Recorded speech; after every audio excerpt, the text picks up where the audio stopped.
नमस्कार दोस्तों, मैं हूं आपका दोस्त नरसिंह कटियार एडवोकेट। आज हम बात करेंगे गुंडा एक्ट तड़ीपार की, क्या होता है।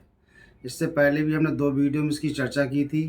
आज एक यूजर्स ने पूछा है कि यदि 5 मुकदमे हमारे ऊपर चल रहे हैं तो उसका क्या फ़र्क पड़ेगा, दारू के मुकदमे चल रहे हैं तो उसका क्या फ़र्क पड़ेगा। जैसे मान लिया आपके ऊपर 5 मुकदमे चल रहे हैं तो आपको ये साबित करना पड़ेगा कि ये दारू के मुकदमे हैं, हमारे ऊपर फ़र्ज़ी लगाए गए हैं, जो भीड़ सूचना है वो फ़र्ज़ी दी गई है।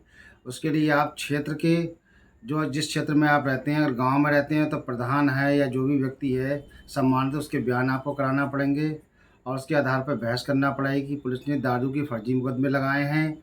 और यदि शहर का मामला है तो जो आपका वार्ड मेंबर है या सदस्य है, जो भी सम्मानित व्यक्ति है या क्षेत्र पंचायत है या कोई विधायक है, उसके बयान आप करवा सकते हैं। लेकिन विधायक जैसे आदमी बयान देने जाते नहीं हैं, तो आप जो वार्ड मेंबर है और जो और सदस्य हैं उसे आप ले जा सकते हैं।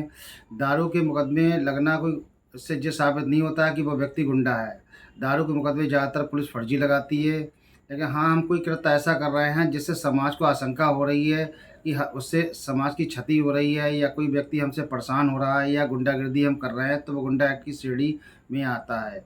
ये नहीं कि कोई व्यक्ति दारू, जैसे सरकार दारू बेच रही है तो आदमी दारू बेच रही है तो आदमी शराब पिएगा भी, शराब पिएगा। लेकिन हाँ, शराब पी के हम ऐसा हुड़दंग खा करते हैं, मोहल्ले या समाज में किसी को परेशान करते हैं, जिससे बार बार पुलिस को आना पड़ता है, आपको पकड़ के ले जाती है। कोई ऐसा साक्ष्य है तो उसके बारे में क्या कहते हैं, कोर्ट संज्ञान ले सकती है। ये मुकदमे डीएम के चलते हैं, तो वहाँ आपको सारा साक्ष्य दिखाना पड़ेगा कि हाँ, हमारे शराब पीने से या शराब के जो मुकदमे चल रहे हैं उससे समाज पर कोई हमने ऐसी गुंडा प्रवृत्ति का कार्य नहीं किया है और जो मुकदमे लगाए गए हैं फर्जी लगाए गए हैं।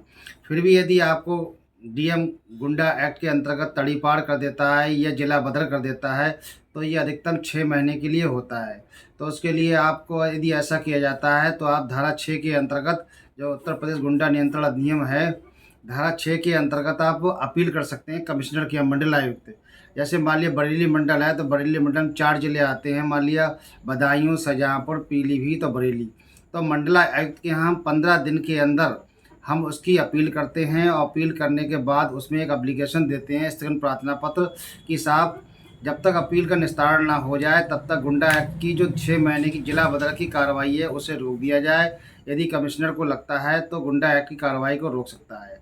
आप उसके बाद हाई कोर्ट भी आ सकते हैं। प्रक्रिया ये है कि पहले आप कमिश्नर के जाएंगे, फिर हाई कोर्ट जाएंगे। कुछ लोग डायरेक्ट हाई कोर्ट भी चले जाते हैं। तो 1 या 2 मामले अगर होते हैं तो हाई कोर्ट भी कई बार कह चुका है कि 1 या 2 मामले के आधार पर किसी व्यक्ति को गुंडा नहीं ठहराया जा सकता और उसके विरुद्ध कोई ऐसी कार्रवाई नहीं की जा सकती है।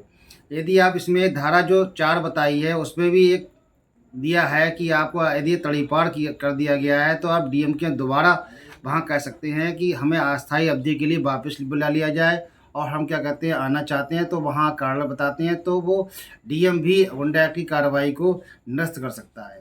लेकिन जो प्रक्रिया है ज़्यादातर यही है कि लोग कमिश्नर के यहाँ जाते हैं, कमिश्नर के यहाँ से हाई कोर्ट जाते हैं। ये एक प्रॉपर वे में चैनल है। तो आप ये ना समझें कि आपको 5 मुकदमे चल रहे हैं, 10 मुकदमे चल रहे हैं, इसके आधार पर गुंडा घोषित कर दिया जाएगा। गुंडा एक्ट की जो परिभाषा दी है, जो 2 दी है, उसमें काफ़ी ब्रॉड बताया है। उसमें ज़्यादातर आईपीसी के मामले हैं, एक्साइज एक्ट जो दारू का है वही बताया है, या जुआ खेलने के बारे में बताया है। लेकिन इससे समाज में हाँ, ये व्यक्ति क्या कहते हैं, ऐसी प्रवृत्ति हो कि इससे समाज को नुकसान हो, समाज परेशान हो, आने जाने वाले लोगों को परेशानी हो और ये साबित हो जाए तो गुंडा एक्ट की कार्रवाई की जा सकती है। तो आप इस बात की चिंता ना करें कि आपके ऊपर 5 मुकदमे चल रहे हैं, 10 मुकदमे चल रहे हैं, इससे परेशान होने की ज़रूरत नहीं है। जिला लेवल पे ये डीएम की कार्रवाई चलती है, उसमें क्या कहते हैं एडीएम के भी मुकदमे ट्रांसफ़र होके जाते हैं।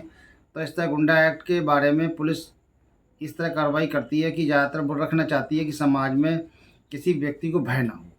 तो दोस्तों, मैं इन्हीं शब्दों के साथ अपनी बाड़ी को विराम देता हूँ। जय हिंद, जय भारत।